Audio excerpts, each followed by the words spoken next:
is going to be a weird one, but I don't care how many people tell me that they hate working.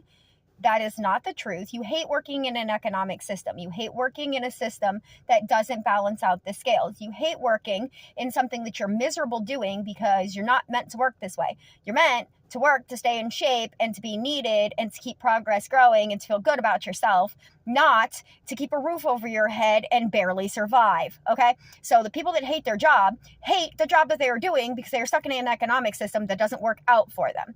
If, oh my God, we actually realize that everything came from this planet, because it does, and that a whole bunch of the jobs that we have people doing are completely useless and have no purpose being in the system at all, like banks and things like this.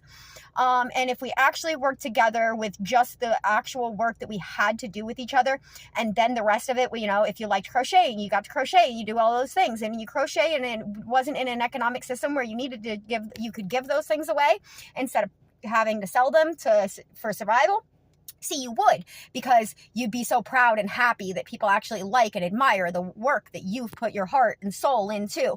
So you would actually give those things away because you wouldn't have to live in an economic system that forces you to sell your labors and products. See, if we work together, the actual labor that it requires us to survive is very minimal, and a lot of it is stuff that we wouldn't mind doing together if we actually did it in a universal beneficial way. So like, farming not left on a couple families to have to do all of this stuff, but people actually coming together and treating them like big giant gardens that they all take care of, logical stuff that's right there, right in front of our eyes, and your subconscious knows all about it. That's why you're so frustrated with this system. It's because when you hear people like me, that little subconscious thing in your brain goes, oh my God, she's right, and I am, and it needs to stop forcing us in a system that doesn't work. You hate it because you know it doesn't work.